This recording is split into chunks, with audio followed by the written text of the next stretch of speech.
Minasan, konnichiwa, c'est Santillane de Nipponement. Je suis très heureuse de vous retrouver à nouveau cette semaine pour cette nouvelle vidéo. Alors voilà, aujourd'hui je te propose de partir à la découverte de 10 moyens de transport. C'est donc une vidéo vraiment importante si tu as prévu de faire un voyage bientôt au Japon. C'est le moment de sortir peut-être un stylo, un papier, afin de bien prendre en note tout ceci. Est-ce que tu es prêt?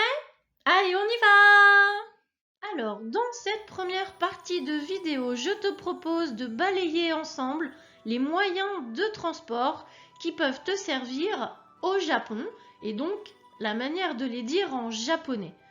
Je te propose de les répéter après moi, un par un. Reste bien jusqu'à la fin de la vidéo, puisque dans une deuxième partie, nous verrons en détail la signification des kanji pour t'aider à retenir ces mots et je te donnerai aussi au fur et à mesure des astuces et des bons plans pour préparer ton voyage au Japon. Alors on y va, notre premier moyen de transport est donc kuruma. Tu répètes après moi? Kuruma. La voiture. Bien. Ensuite, rentaka. Rentaka. Bien. La voiture de location.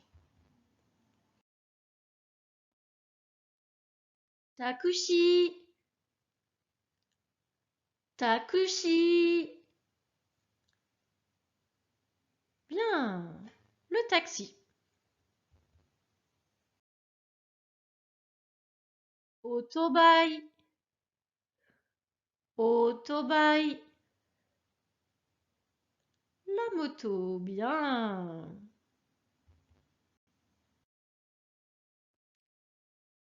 Fune. Fune. Le bateau. Bien. Chikatetsu. Chikatetsu. Bien. Le métro. Densha. Densha. Bien. Le train. Shinkansen. Shinkansen. Bien. Le TGV japonais. Hikoki. Hikoki. Bien. L'avion.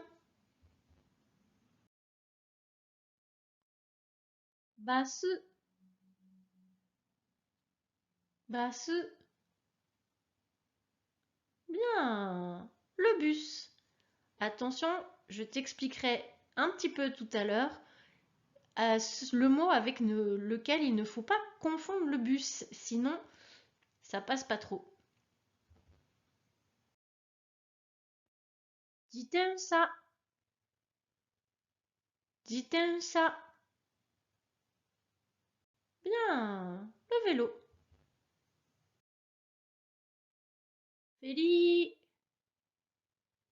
Ferry. Le ferry. Bien. Ropue. Ropue. Bien. Le téléphérique. Cable car. Cable car. Le funiculaire. Bien. Siden. Siden. Bien. Le tramway.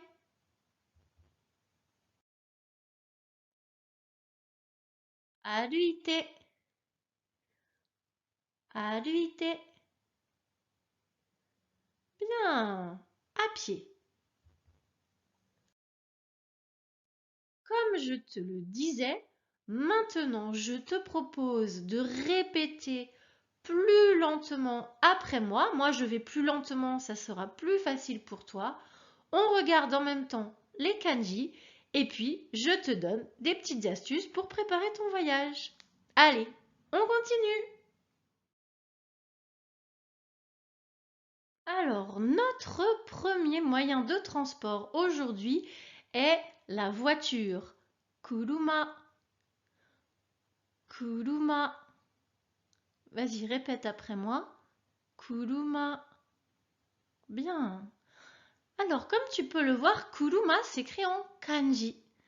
Ce kanji est tout seul. Ici, il n'y en a qu'un. C'est donc sa lecture japonaise qui nous concerne ici, le mot kuruma. Sa signification est celle, bien sûr, d'une voiture, mais de manière générale, celle d'un objet roulant, de quelque chose qui est roulant. On retrouvera donc ce kanji dans d'autres mots. On le retrouvera par exemple dans le fauteuil roulant. Un fauteuil, une chaise, c'est isu. Un fauteuil roulant, c'est donc kuruma isu. Voilà. Alors, en ce qui concerne la voiture au Japon, si tu veux conduire là-bas, alors peut-être que je ferai une vidéo sur le sujet, mais en attendant, ce qui est important de savoir, c'est que avoir le permis de conduire international ne suffit pas au Japon pour beaucoup de nationalités pour permettre de conduire, et c'est malheureusement notre cas à nous, Français.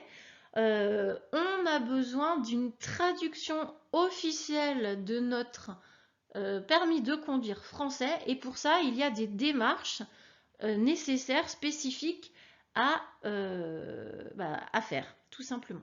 Voilà, mais je ferai une vidéo spécifique sur le sujet. Je la mettrai dans la rubrique des voyages. En attendant, kuruma, la voiture. Allez, on continue.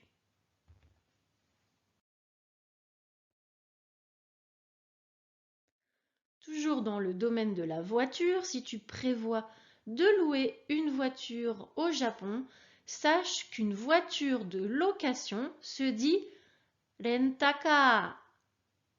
Rentaka. Tu répètes après moi? Rentaka. Évidemment, ce mot vient de l'anglais. C'est la raison pour laquelle il est écrit en syllabaire katakana. Je te rappelle que le syllabaire katakana permet entre autres d'écrire les mots qui sont d'origine étrangère, souvent anglaise mais pas uniquement, et quelques autres mots comme les onomatopées et les espèces par exemple d'animaux. Rentaka, la voiture de location.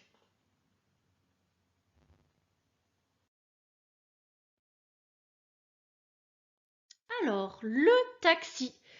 Eh bien ça non plus, c'est pas japonais, donc on va retrouver des consonances sonores de l'anglais, hein, évidemment. Takushi. Takushi. Tu répètes après moi, le taxi se dit donc takushi. Bien.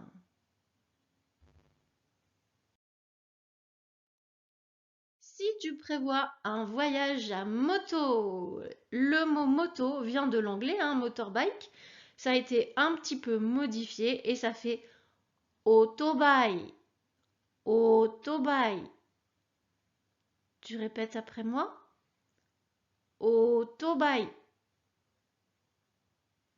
La moto. Bien.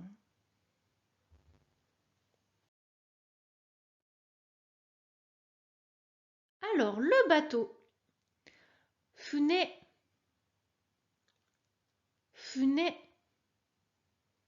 Expire bien le H. Hein. Je dois le H qu'on l'on retranscrit avec un F en caractère romain. Donc, Fune, tu dois sentir l'expiration sur ta main pour la prononciation du fou.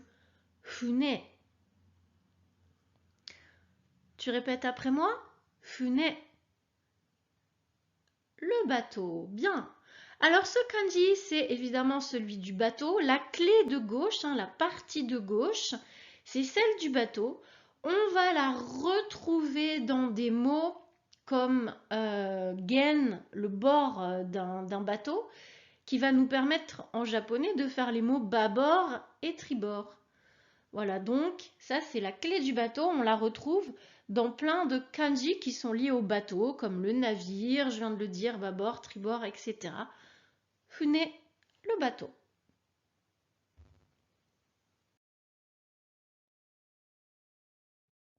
Le mot suivant est chikatetsu. Chikatetsu, le métro. Tu répètes après moi? Chikatetsu. Bien. Alors, le dernier kanji, celui que tu vois à droite, signifie le fer. Il a la clé du métal dans sa partie gauche et représente donc le fer. Celui du milieu, le kanji du milieu, est celui qui veut dire dessous, sous. Et le premier kanji, donc le plus à gauche, signifie le sol, la terre. Chikatetsu, littéralement, c'est le fer sous le sol, le fer sous la terre. Ça correspond bien finalement au mot métro, c'est facile à retenir quand on connaît les idées. C'est à ça que servent les idéogrammes, à nous aider à retenir. Chikatetsu, le métro.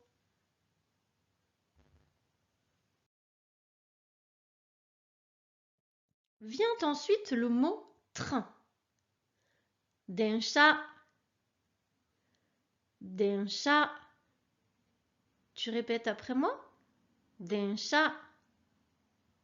Super. Si tu fais attention à ces deux kanji, le deuxième, on l'a vu tout à l'heure, c'est celui de la voiture, de quelque chose qui roule. Eh bien oui, densha, c'est quelque chose qui roule et le kanji le plus à gauche est celui de den, l'électricité. C'est quelque chose qui roule grâce à l'électricité, le train. Voilà, densha, le train. Alors, quand on part en voyage au Japon, le train, c'est un budget assez vite important parce que le Japon est un pays quand même assez allongé et donc on fait vite des transports en train nombreux. Donc se pose la question souvent du JR Pass. Voilà, donc ça c'est un sujet dont je parlerai dans une vidéo spécifique. Donc garde ça en tête, tu la verras passer. Densha, le train.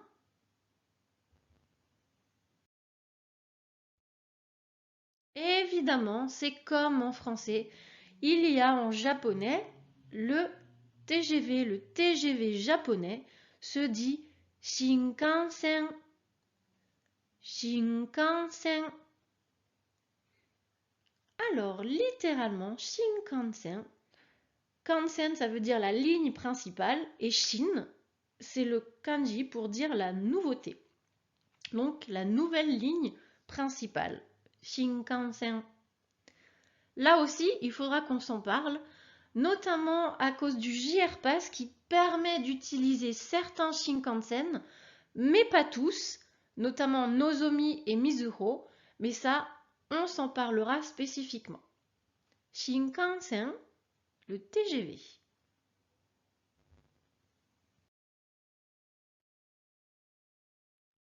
Évidemment, si tu vas au Japon, c'est que tu as pris l'avion. Les aéroports sont nombreux, les aéroports internationaux sont au nombre de 3, 3 principaux aéroports situés à Tokyo, Osaka et Nagoya. En fait, à Tokyo, il y en a 2, Haneda le plus pratique, Narita. Donc ça, ce sont les deux aéroports de Tokyo. Il y a celui d'Osaka et celui de Nagoya. Donc, si tu arrives à l'aéroport, c'est que tu as pris l'avion. Hikoki. Hikoki. Tu répètes après moi? Hikoki. L'avion. Le kanji le plus à droite, celui qui se lit ki, veut dire la machine. Celui du milieu signifie aller, la machine qui va. Et le kanji le plus à gauche, qui se lit donc hi, ici, hi signifie voler. L'avion, c'est la machine qui va en volant. Tu n'as plus aucune raison, ni plus aucune excuse d'oublier quelles sont les idées pour écrire l'avion en japonais. Hikoki, l'avion.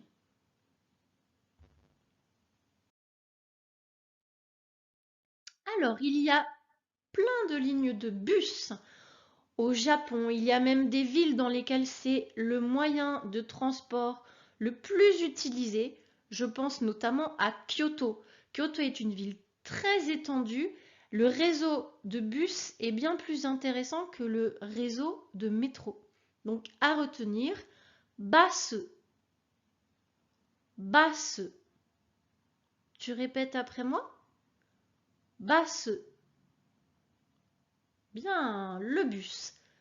Attention, ce mot vient de l'anglais, mais souvent mes élèves se trompent et j'entends bussu. Non, bussu, c'est une insulte, hein, donc c'est une insulte pour les femmes, on ne peut pas dire ça. Donc attention, basse, c'est important. C'est quand même mieux de ne pas insulter les gens à qui on parle. Voilà, basse, le bus.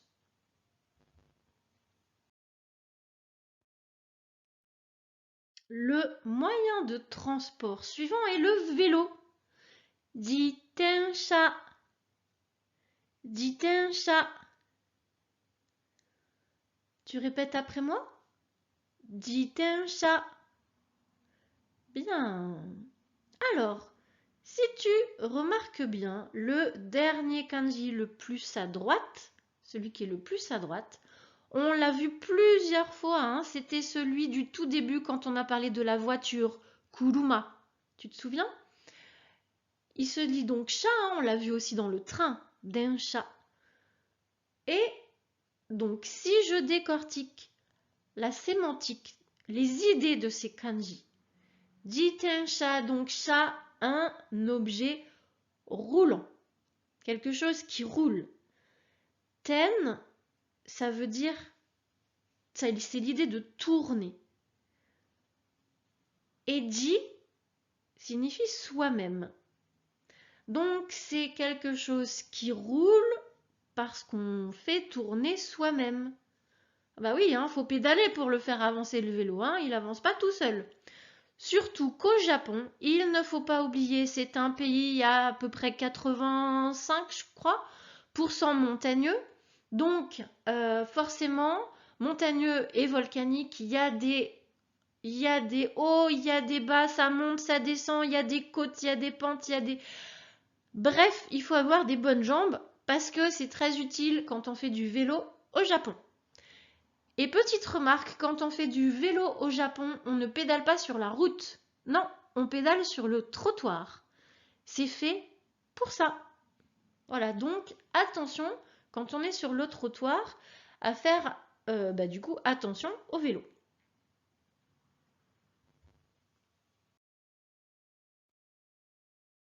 Notre moyen de transport suivant est le ferry.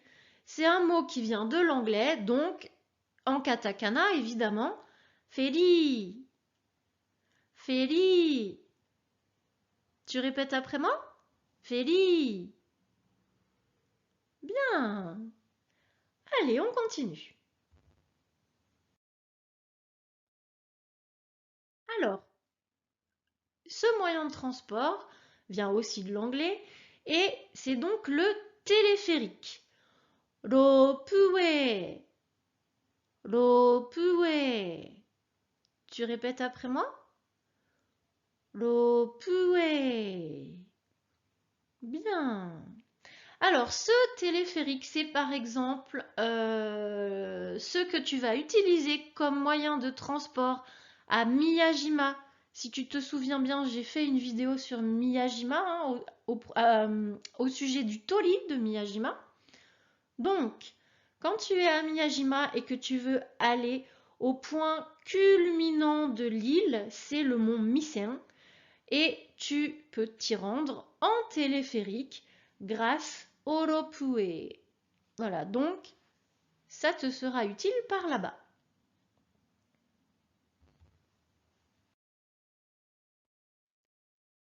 Le moyen de transport suivant est le funiculaire. Ok, je t'avoue, perso, je sais pas trop bien la différence qu'il y a entre un téléphérique et un funiculaire. Si tu sais, ça m'intéresse. En tout cas, en japonais, il y a des mots différents, c'est comme en français. Et le funiculaire est un mot qui vient de l'anglais. Donc, katakana aussi. Et donc, le funiculaire se dit keburuka. Keburuka. Parce qu'il y a un câble. Tu répètes après moi? Keburuka. Bien. Alors, le funiculaire, c'est par exemple le moyen de transport qu'il te sera nécessaire d'emprunter pour monter au mont Koya, par exemple. Voilà, au Koyasan.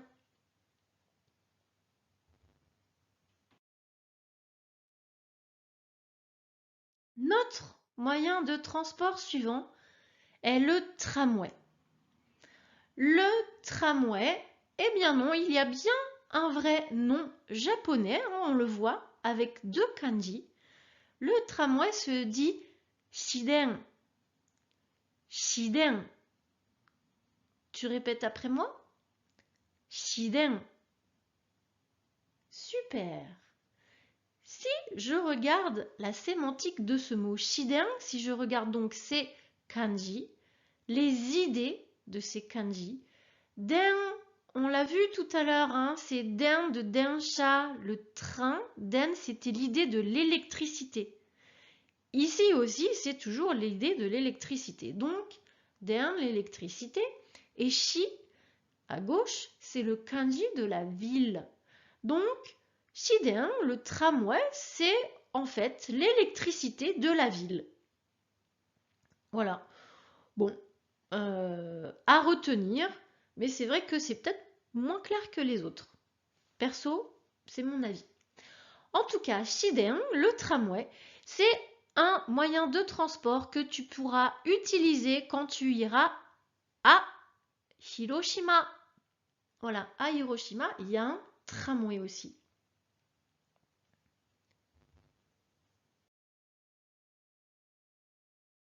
Et notre petit dernier moyen de transport, rien d'autre de plus simple que d'aller à pied. Aruite. Aruite. Tu répètes après moi? Aruite.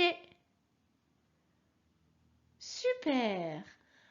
Aruite vient du verbe marcher. Bon, c'est assez logique, hein, forcément, quand on marche, on va à pied. C'est vrai. Le verbe marcher, c'est aruku en japonais. Et en faisant sa forme montée, aruite, on obtient le mot que l'on traduit de manière courante par à pied, mais littéralement on dit en je marche et je fais quelque chose. Donc c'est l'idée de en marchant, j'avance en marchant, quelque chose comme ça. Aruite, à pied. Alors au Japon, on l'a dit, hein, c'est un pays montagneux, donc marcher, ça se fait très très bien. Il y a plein de sentiers de chemins, de sentiers de randonnée. Il faut juste prévoir des bonnes chaussures, hein, parce que ça monte, ça descend. Donc voilà, mais c'est un pays très agréable. Donc, aruite ikimasu, j'y vais en marchant. Voilà, j'espère que cette vidéo t'a plu.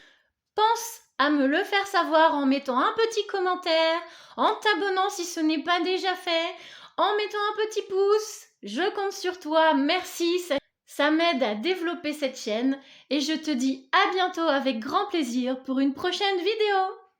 Matane!